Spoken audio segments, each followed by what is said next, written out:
Yeah, I'm thinking I should probably follow in the footsteps of others, with the same mental illness, that jot down points about material pertaining to a particular subject, where, they want to speak about uh, that in a subjective manner. It's just my pride and ego,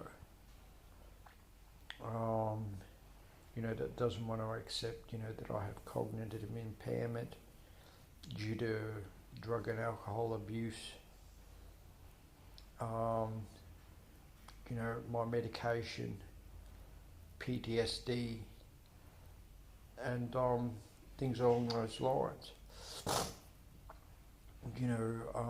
Not that I'm complaining, but I think for me, I can be very anti-establishment in the sense that being somewhat rebellious, um, I think that I can perform at a level, you know, which would put me on a par with the elite of society. Um, and, that's just not real. In my own imagination, I can tell myself stories about, how fantastic it's going to be. I get glimpses into complex material, and, I think that I'll be able to reproduce, you know, basically the affect that I experience, once I start to circulate in egotism, because that's basically all it really is. Very selfish and self-centered, and it's taken me a long time to realise that just because in that headspace, I feel munificent, it doesn't diminish the fact that it's selfish and self-centered. It's like I want to be loved and adored by the masses in the same way the great prophets were.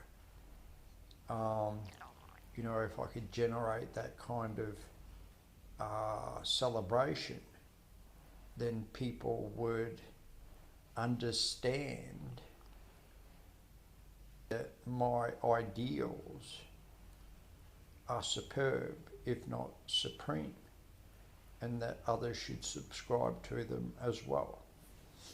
And it's just fantasy, infantile.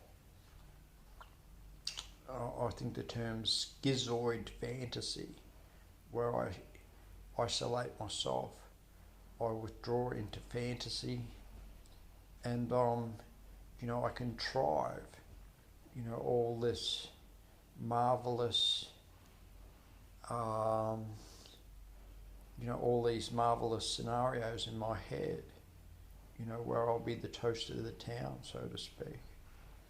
And it's very far removed, itself removed from the attention that I received as a child, which was basically negative. But I did get a positive appraisal at times for my intelligence. So I guess what I'm struggling with at the moment is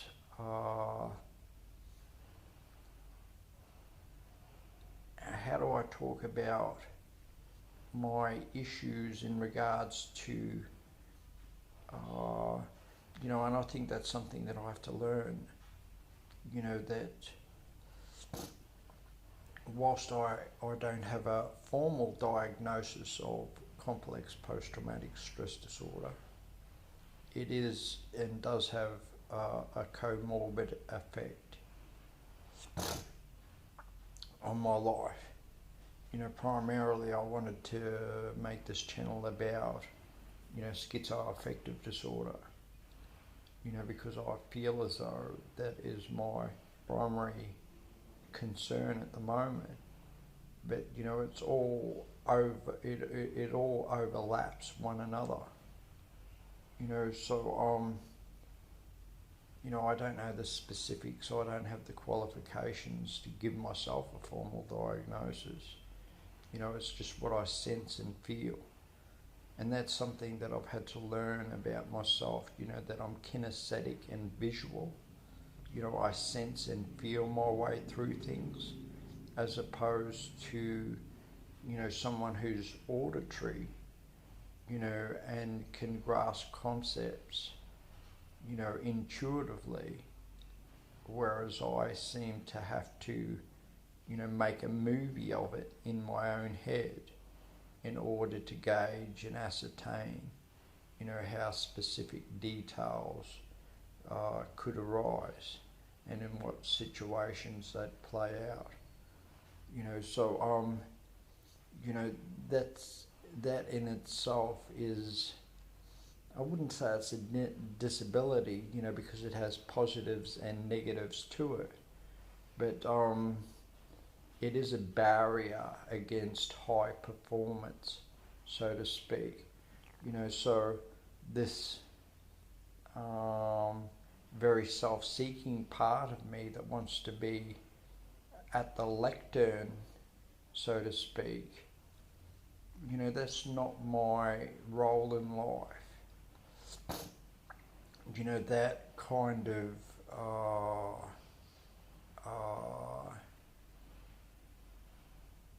I'm at a loss for a word.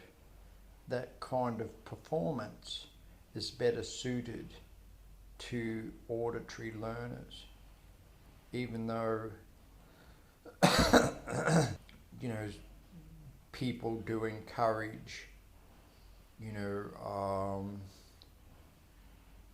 those with to speak up and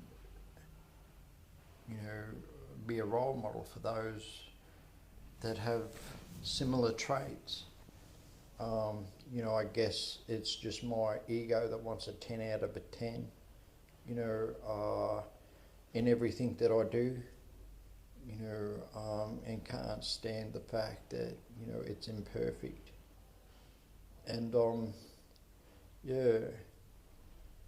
so, that's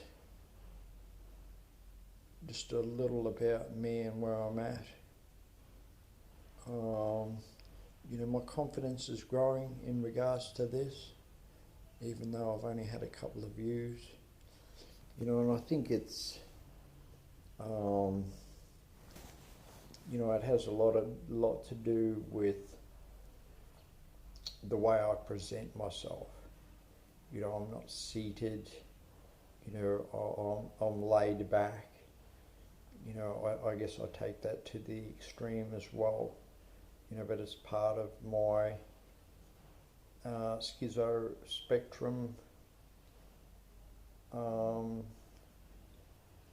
that I suffer with evolution, where I find it difficult to get motivated, or feel enthusiastic about, any particular task that I do, unless, of course, it's a sensational idea, and then that excites me and captivates me for a period of time, but generally it's all just in my imagination, and I don't take action on that. So just realising, that I can play a part, you know, if invited in other people's lives. I don't have to, and I think that's where I'm growing in the sense, I don't have to allow other people to become dependent upon me, which is basically something that I thought, not consciously, but desired.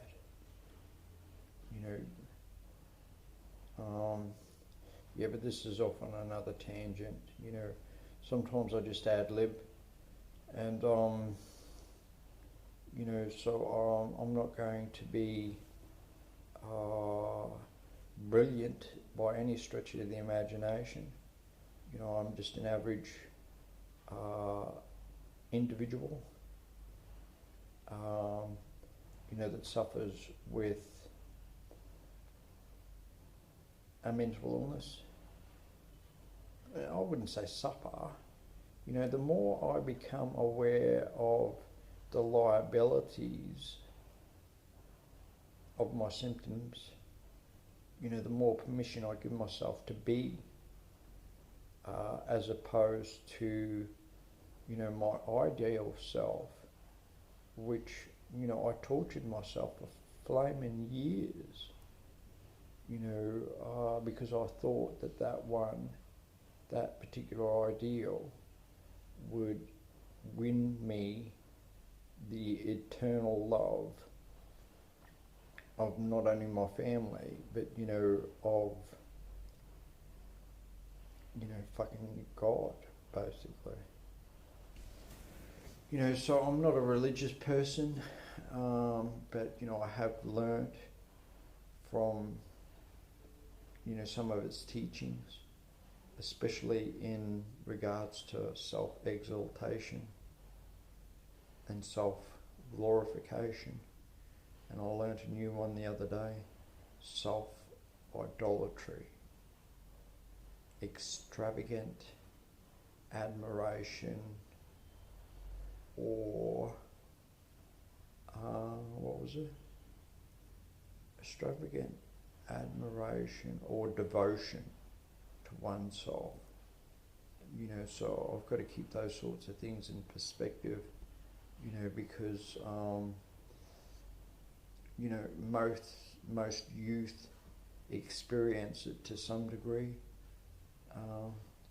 right up into their mid-20s. So I thought I was all grown up when I left home at the age of 13, but I realised today that I am finding value in myself finally as I push closer towards 50. So I think that's all I've got. Have a good day, subscribe, like, do whatever. Or leave something in the comments. You're mad. I don't care. Just a little bit of love and attention, please. I'm not that desperate, but